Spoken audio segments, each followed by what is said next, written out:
Amada familia en Cristo, siempre es un gusto saludarte y darte la bienvenida a tu espacio a solas con Jesús, donde estamos con una serie bastante interesante con respecto a los dones espirituales. Y en este sentido ahora nos toca hablar acerca del don de discernimiento de espíritus. El discernimiento de espíritus nos da percepción clara dentro del mundo espiritual. En realidad tiene un campo más limitado que los otros dones de revelación, porque su revelación está limitada a una clase singular de objetos, los espíritus. Las revelaciones que la palabra de sabiduría y la palabra de ciencia traen son más amplias y tienen que ver con personas, lugares y cosas, mientras que el discernimiento de espíritus da percepción clara solo dentro del ámbito espiritual. Déjame decirte aquí que no se trata del discernimiento de demonios ni de discernimiento de espíritus inmundos. Esa es una confusión. El decir que el discernimiento de espíritus tiene que ver solamente con demonios es falso. Es una percepción clara, sobrenatural, dentro del ámbito espiritual de entre buenos y malos. El discernimiento de espíritus inmundos está incluido, pero demasiada gente ha pensado que el discernimiento de espíritus inmundos es todo a lo que este don se refiere y así han sido confundidos. Dios le permitió a Moisés que viera dentro del ámbito de los espíritus y él le dijo a Moisés: no puedes mirar mi rostro, pero te voy a esconder en la hendidura de la peña y pondré mi mano sobre tu rostro. Voy a pasar y te dejaré que veas mis espaldas. Estoy seguro que recuerdas este evento. Moisés, platicando con el Señor, pues obviamente estaba conociéndolo, estaba hablando con él, algo que no se había ya dado en todo este periodo de esclavitud, 400 años de silencio. Y pues a Moisés le toca abrir esta brecha, este camino hacia el mundo espiritual. Y cuando el Señor le da señales, yo creo que esta es una de las más importantes, ¿no? El hecho de verlo. En Éxodo 33, 20 al 23, nos vamos a dar cuenta de este detalle. Dijo más: no podrás ver mi rostro, porque no me verá hombre y vivirá. Y dijo aún Jehová: he aquí un lugar junto a mí, y tú estarás sobre la peña. Y cuando pase mi gloria, yo te pondré en una hendidura de la peña, y te cubriré con mi mano hasta que haya pasado. Después apartaré mi mano, y verás mis espaldas, mas no se verá mi rostro. Este es un claro ejemplo de que Moisés estuvo involucrado en el ámbito espiritual, porque esta situación de haber sido capaz de ver al Señor, pues fue algo verdaderamente extraordinario, ¿no? Sobrenatural. Podemos ver entonces aquí cómo se nos da la oportunidad de involucrarnos, de ver, ya sea a través de visiones, a través de un éxtasis, a través de sueños, a través de algo tan interesante como lo es inclusive el salir del propio cuerpo. Y esto te da la oportunidad de entrar en ese ámbito espiritual. No debe parecernos fantasioso, porque obviamente sabemos que hay un mundo material y hay un mundo inmaterial. Hay un mundo visible y hay un mundo invisible. Hay un mundo en el cual solamente los espíritus tienen acceso a ello. Pero fíjate, la gran revelación que el Señor nos da a través de este don es la oportunidad de poder entrar en ese mundo, de poder saber, de indagar, de conocer, de entenderlo y obviamente de participar en él. A través del discernimiento de espíritus o ver dentro del ámbito del espíritu, uno puede incluso discernir al Cristo resucitado. ¿Te acuerdas de quién lo vio? Exactamente. Estoy seguro que pensaste en Esteban, porque obviamente Dice, él declara con una seguridad completa cuando lo estaban interrogando y ya tenía medio mundo encima. Y él claramente dice, veo los cielos abiertos y al Hijo del Hombre sentado a la diestra del Señor. Qué enorme y grata experiencia. Obviamente, pues esto le costó la vida, porque sabemos que para el mundo judío en ese momento, pues era una blasfemia, ¿no? Se le castigó de blasfemia, y bueno, ¿cómo era posible que tú ves a Dios? Eso no es falso, y pues lo empezaron a apedrear ahí, y pues nosotros vemos cómo la autoridad representada por Saulo, pues daba su beneplácito, su aprobación, ¿verdad? Y pues obviamente esto también le generó mucha simpatía a Saulo. Pero fíjate, esto es algo bien interesante, porque bien es cierto, yo creo que te ha pasado, como a mí me ha pasado, que nos imaginamos siempre al Señor Jesús. Cuando leemos, cuando sabemos que está a la diestra del Padre, cuando sabemos que resucitó, que ascendió a los cielos y que ahora está ministrando ahí arriba, bueno, nuestra imaginación se queda corta cuando tenemos la posibilidad de verlo. ¿Recuerdas también a Pablo, que dice que fue sacado un espíritu y fue llevado hasta el tercer cielo? Algo extraordinario, y son situaciones que obviamente queremos por fe, porque pueden ocurrir. Obviamente tenemos la certeza de que ocurre. Este es un don, y es un don maravilloso, porque pues obviamente entramos en ese mundo sobrenatural, ¿verdad? Bien, el don del discernimiento de espíritus también revela la clase de espíritu por detrás de una manifestación sobrenatural, sea bueno o malo. Un ejemplo de esto lo vamos a encontrar en el ministerio del apóstol Pablo. Vamos a ver lo que dice Hechos, en su capítulo número 16, versos 16 al versos 18. Mira, aconteció que mientras íbamos a la oración, nos salió al encuentro una muchacha que tenía espíritu de adivinación, la cual daba gran ganancia a sus amos adivinando.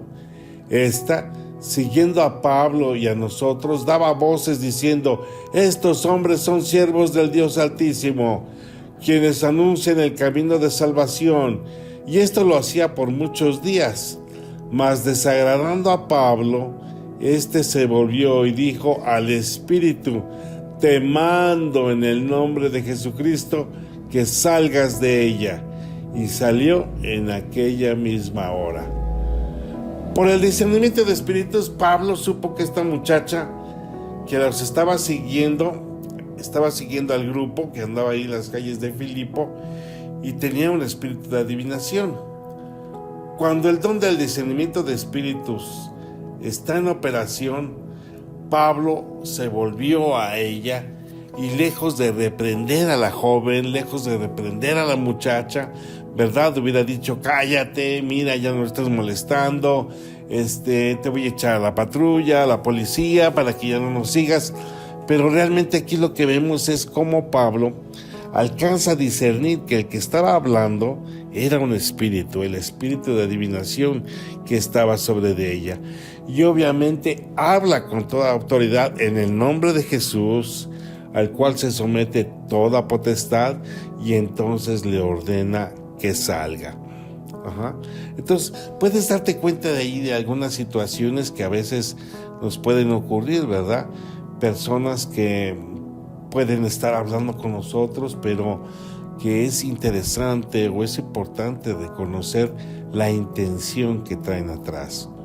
Recuerdo cuando el apóstol Pedro hablaba con Jesús, le decía: Señor, ¿cómo vas a ir a Jerusalén?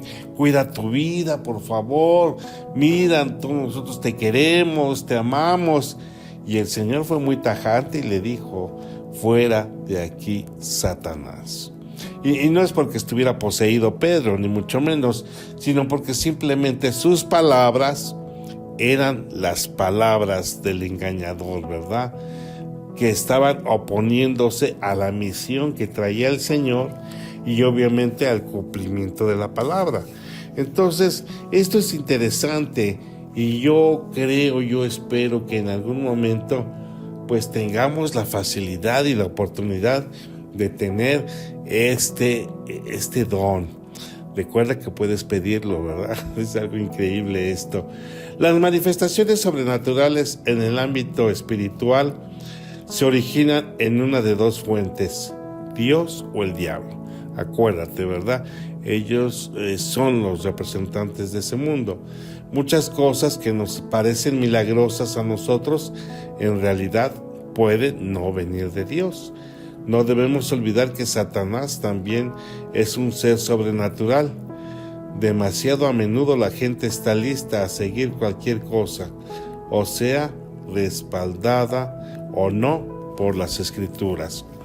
Cuando Moisés y Aarón se presentaron ante Faraón, ¿te acuerdas?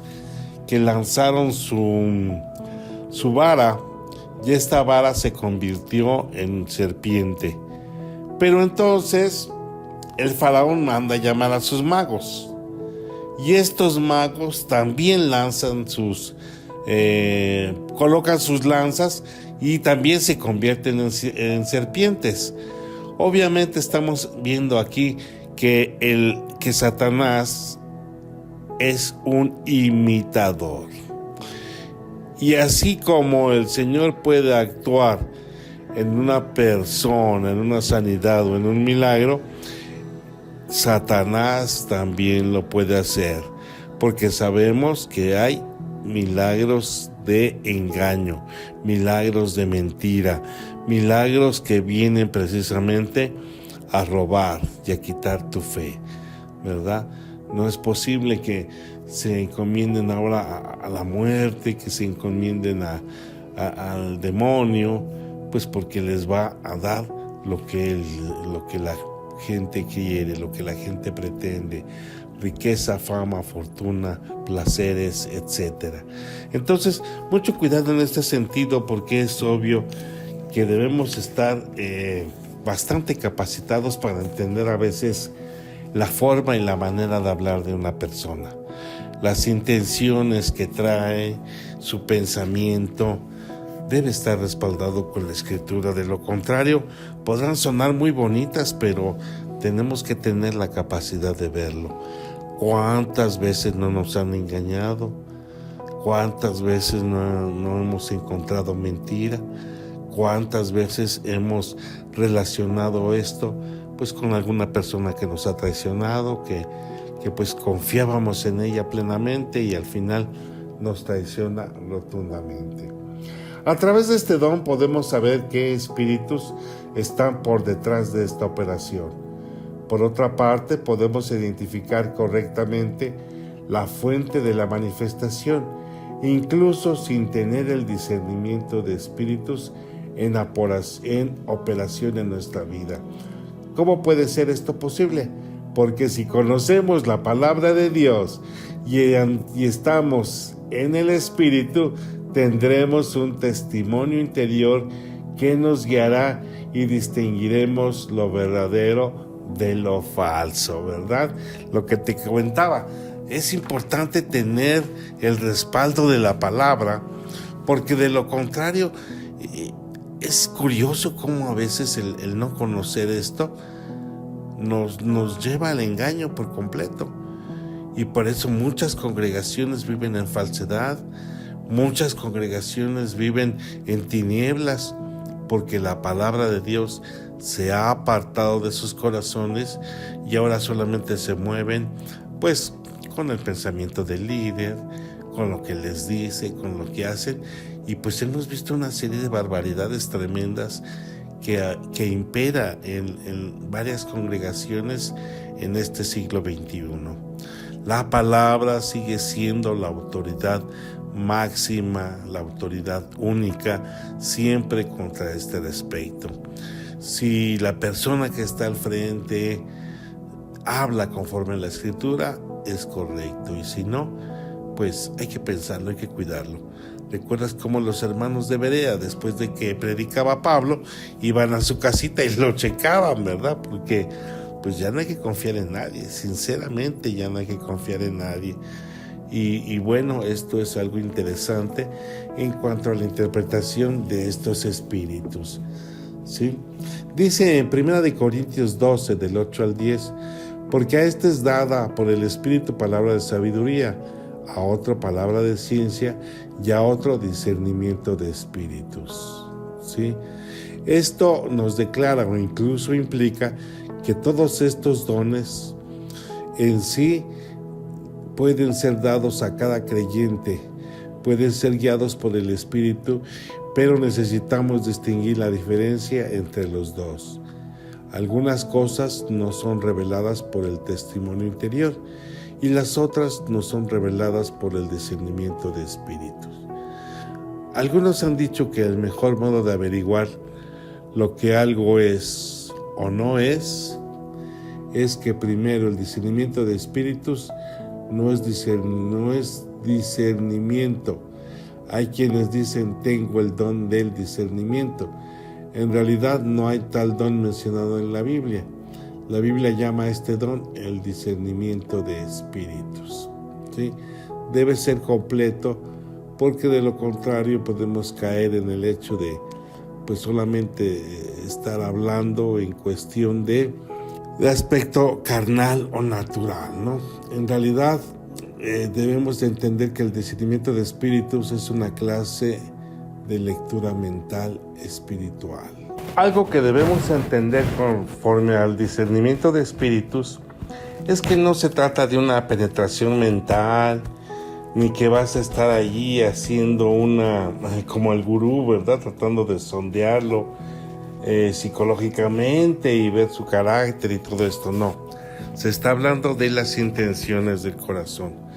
Por eso es indispensable que entendamos esto, porque en muchas ocasiones también se ha distorsionado este efecto y empezamos a hablar sin ton ni son en el sentido de exponer, de criticar, de juzgar, de hacer que la gente se sienta mal, y entonces destruimos, ¿verdad? Y recuerda que ese no es el propósito de los dones. El propósito de los dones es que sean de provecho. Entonces es interesante este punto, porque recuerda que el discernimiento es eso: entender la fuente y el origen de donde provienen el carácter y de donde proviene cómo te hablan las personas, realmente qué intenciones tienen. ¿Es verdad? ¿Es mentira? ¿Es chisme? ¿Es algo para ponerte en contra de alguien o en contra de algo? Entonces vamos a trabajar muy discretamente con este don, y si el Señor te lo da, recuerda, siempre es para edificación, nunca es para destrucción de una persona. Vamos a orar, hermanos. Permítenos, Señor eterno, entender correctamente este don. Muchas ocasiones alzamos nuestra voz sin poner la empatía necesaria con la otra persona, y simple y sencillamente pensamos que es juzgar y es condenar a aquella persona que vemos, o que apenas está empezando, o que tiene alguna falla, o que está apenas en el proceso. Y obviamente, en lugar de construir y de edificar, lo hacemos caer y somos piedra de tropiezo. Danos, Señor, la facultad de discernir correctamente lo que debemos de hablar, cómo lo debemos de hablar y efectivamente cómo lo vamos a hacer adecuadamente. Cuando nosotros podamos percibir algo en algún hermano o alguna hermana, danos la capacidad y el amor suficiente de poder decírselo claramente. No solamente entenderlo, sino también reaccionar a ello, Señor. Porque así se han destruido muchas familias, con chismes, con conflictos verbales, con malos entendidos. Y lógicamente eso no lo queremos para nosotros, Señor. No, permítenos, Señor, hacer un buen uso de este don, y que si alguno de tus hijos lo tiene, que sea para edificación, para construir, para levantar, para fortalecer, para llevar más allá a la persona que tal vez tengamos enfrente. Gracias, Señor. Bendecimos a nuestra familia en Cristo, en el nombre de Jesús. Amén. Así es pues, amada familia, les bendecimos mucho y les esperamos el día de mañana.